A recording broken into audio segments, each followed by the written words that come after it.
Hello दोस्तों, आप सभी का स्वागत है एक और नए वीडियो में। तो दोस्तों, आज के वीडियो में हम जानेंगे कि रेलवे ग्रुप डी का आप लोगों का एग्ज़ाम कब होगा। तो दोस्तों, आप लोगों का एग्ज़ाम लगभग अक्टूबर से दिसंबर के बीच होने वाला है। इसमें लगभग अभी 1 करोड़ से ऊपर फॉर्म डाला गया है। तो यह एग्ज़ाम लगभग 2 से 3 महीने होगा। प्रीवियस डेट देखें तो पिछले साल भी ऐसे ही एग्ज़ाम हुआ था। तो दोस्तों, इस बार आप लोगों का अक्टूबर से दिसंबर के बीच होगा। तो अभी इसके लिए सिर्फ 100 दिन बचा हुआ है। तो हम इस वीडियो में देखेंगे कि आप आगे के 100 दिन किस तरह का से कस्टमाइज करेंगे कि आप लोगों का सिलेक्शन हो जाए। तो आगे 100 दिनों का प्लानिंग हम इस वीडियो में देखने वाले हैं। तो इस वीडियो में हम देखेंगे कि आप लोगों का आगे का 100 दिन का प्लानिंग किस प्रकार रहेगा, जिसमें हम आप लोगों को फ्री में स्टडी नोट्स देंगे, मॉक टेस्ट, बुक्स, ये सभी आपको बताएंगे।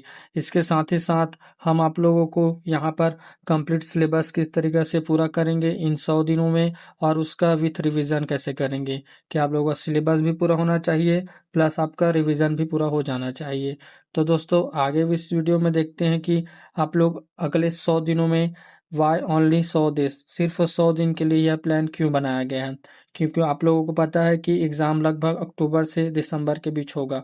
तो इसके लिए सिर्फ अभी 100 दिन बचा हुआ है। इससे कम ज़्यादा हो सकता है जिसमें आप रेस्ट करेंगे। तो यह प्लान हम लोग 100 दिन का लेकर चलेंगे। इन 100 दिनों को हम लगभग 3 पार्ट में बाँट कर चलेंगे, जिसमें हम इसमें 50, 25, 25, जिसमें टोटल होगा 100 डे। तो पहले 50 दिनों में हमें सिर्फ मैथ्स, रीजनिंग, जीके और साइंस, इन सभी का लगभग सिलेबस को पूरा करना होगा। और आगे 25-25 दिनों में हम लोग आगे क्या करेंगे, यह भी आगे वीडियो हम देखते हैं। तो दोस्तों, मैथ्स में हम लोग सबसे पहले अपना जो भी सिलेबस है उसको पूरा करेंगे, जिसमें आता है आपका अरिथमेटिक और एडवांस मैथ्स। तो सिर्फ हमें अरिथमेटिक का जो भी इम्पोर्टेंट टॉपिक है उन्हें बस कवर करना है।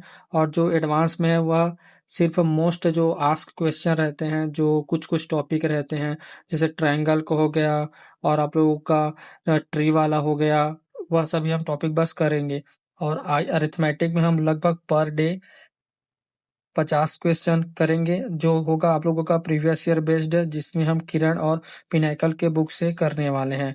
तो आप लोगों को एडवांस का सिर्फ कुछ ही टॉपिक पढ़ना है, और आप लोगों को अरिथमेटिक का लगभग सभी टॉपिक को पढ़ लेना है इन 50 दिनों में। यह सिर्फ प्लान अभी 50 दिनों का चल रहा है।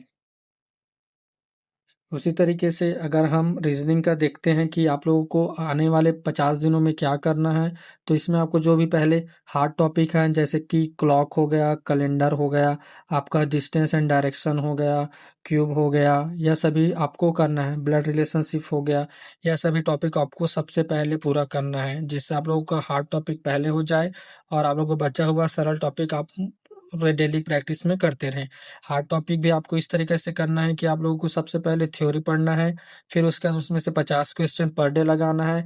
जो आप लोगों का 50 क्वेश्चन लगेगा वो रहेगा आप लोगों का किरण के बुक से या पिनाकल के बुक से, जो कि आप लोगों को लगभग पीआईक्यू बेस्ड रहता है, जो प्रीवियस ईयर में पूछा जा रहता है। इसका पीडीएफ आप लेना चाहते हैं तो टेलीग्राम ज्वाइन कर लीजिए। आगे इन 100 दिनों के प्लान में हम देखते हैं कि आप लोगों को जीके जीएस को किस तरीके से पूरा करना है। तो सबसे पहले आप लोगों को स्टैटिक का जो लूसेंट का विविध दिया गया है, उसमें पीछे का जितना भी दिया है कि कौन कहाँ कब, इसको लगभग आपको को आराम से धीरे धीरे रोज करके पढ़ लेना है, और विथ रिवीजन के साथ। आप लोगों को उसमें से कुछ भी नहीं छोड़ना है, क्योंकि रेलवे का पैटर्न है कि वह आप लोगों को कौन कहाँ कब से क्वेश्चन देता ही देता है। इसके साथ ही साथ हम लोग हिस्ट्री का बात कर लेते हैं। तो आप लोगों को सिर्फ मिडिवल हिस्ट्री और मॉडर्न हिस्ट्री जितना है उतना पढ़ लेना है, और पीवाईक्यू से आप लोगों को प्रैक्टिस कर लेना है, जिससे आप लोगों को कवर होते जाएगा। सबसे पहले आप लोगों को हिस्ट्री का मिडिवल पढ़ लेना है, जिससे आप लोगों को बेस बन जाए, और आप लोगों को मॉडर्न पढ़ लेना है। तो अभी यहीं पर कई लोग बोलेंगे कि आप लोगों को एंशियंट हिस्ट्री पढ़ना है कि नहीं पढ़ना है, तो वह मत पढ़िए, क्योंकि उसमें से कुछ ही क्वेश्चन पूछे जाते हैं और कुछ ही शिफ्ट में। सबसे ज़्यादा जो क्वेश्चन पूछे जाएगा वो मिडिवल हिस्ट्री से और मॉडर्न हिस्ट्री से पूछा जाएगा। आगे हम बात करते हैं कि जियोलॉजी से क्या-क्या पूछा जाएगा। तो जियोग्राफी से आप लोगों को पूछा जाएगा ऑल इम्पोर्टेंट चैप्टर, जो आप लोगों को लुसेंट का दिया गया है, उसमें आपको डीपली पढ़ लेना है। आप उसको यूट्यूब में सर्च कीजिए उस टॉपिक को, फिर उस टॉपिक का थ्योरी को पढ़ लीजिए, फिर उसमें से एमसीक्यू लगा लीजिए। आप इसमें शॉर्ट नोट ज़रूर बना लेना जियोग्राफी में। इसके बाद आप लोगों को पढ़ना है पॉलिटी। पॉलिटी के लिए आप लोगों को पढ़ना होगा जो भी टॉपिक दिया गया है जिसमें से आप लोग खासकर खान सर के नोट्स हैं उसको पढ़ लेना, उससे बाहर कुछ नहीं आने वाला। यह सिर्फ एक ग्रुप डी का एग्जाम है, इसमें से ज़्यादा क्वेश्चन सिर्फ आप लोग को बेसिक पूछा जाएगा। जो डीपली क्वेश्चन पूछे जाएंगे वह किसी से नहीं बनेगा। आप लोग जितना सभी से बनता है उतना बनाइए, अपना जो भी एक सब्जेक्ट है उसको लगभग पूरा कीजिए। पॉलिटी का क्वेश्चन आप लोगों से बन ही जाएगा, इसमें से ज़्यादा क्वेश्चन नहीं पूछा जाता, और जो क्वेश्चन पूछा जाता है वह आप लोगों का इजी इजी रहता है। आगे हम देखेंगे इकोनॉमी का। इकोनॉमी में आप लोगों को बजट पढ़ लेना है करंट का, और आप लोगों को 2011 का जनगणना पढ़ लेना है। इसका डिफरेंस जरूर पढ़ लेना कि 2011 में कितना था, 2001 में कितना था, इन दोनों के बीच कितना कम हुआ, ज़्यादा हुआ या डिफरेंस। आप लोगों का 5 ईयर प्लान पढ़ लेना है कि 5 साल में कितने 5-5 ईयर का जो प्लान बन रहा था उसका बारे में जितना भी डिटेल है वह। और इसके बाद आपको बेसिक ऑफ इकोनॉमी की बेरोजगारी दर क्या है, मूल्य संवर्धन क्या है, एमआरपी क्या है, ये सभी आप लोगों को पढ़ लेना है। आगे हम बात करते हैं कि आप लोगों को साइंस से क्या पढ़ना है, क्योंकि साइंस एक स्कोरिंग सब्जेक्ट है। इसमें आप ज़्यादा से ज़्यादा नंबर स्कोर कर सकते हैं। इसमें आपको 20 क्वेश्चन दिया जाएगा, जो आप लोगों को बायो, केमिस्ट्री, फिजिक्स और इन्वायरमेंट का क्वेश्चन रहेगा। तो सबसे पहले हम बात कर लेते हैं कि बायोलॉजी से क्या क्वेश्चन आएगा। जो बायोलॉजी से जो क्वेश्चन पूछा जाता है वह बहुत डीपली क्वेश्चन पूछा जाता है, जो लगभग आपका नीट लेवल टाइप का रहता है। इसमें से आप लोगों को बेसिक क्वेश्चन बन ही जाएगा। तो इसमें से आप ज़्यादा से ज़्यादा ध्यान दीजिए कि आप बायो का अगर पढ़ते हैं तो इसमें से डीप क्वेश्चन पढ़िए, क्योंकि बायोलॉजी से ही सबसे ज़्यादा क्वेश्चन ग्रुप डी में पूछा जाता है, तो आप इसको इग्नोर नहीं कर सकते हैं। इसके बाद हम देखते हैं कि केमिस्ट्री से आपको कौन कौन से पढ़ना है।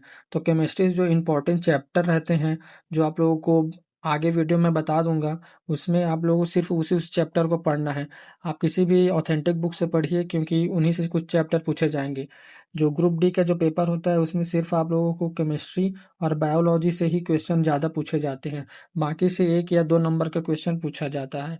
तो इसमें आप लोगों को रासायनिक अभिक्रिया, सूत्र, फॉर्मूला, जो एक्सपेरिमेंट होता है वह सभी आप लोगों को पढ़ना है। और आगे हम देखते हैं फिजिक्स। फिजिक्स में आप लोगों को ध्वनि तरंग और आपको दर्पण वगैरह जो है वही वही क्वेश्चन पढ़ना है, जो उससे बाहर कुछ क्वेश्चन नहीं पूछा जाएगा। इसमें से ज़्यादा क्वेश्चन नहीं आता, 2-3 क्वेश्चन ही आएगा। इसको अब अगर आप चाहें तो इग्नोर कर सकते हैं।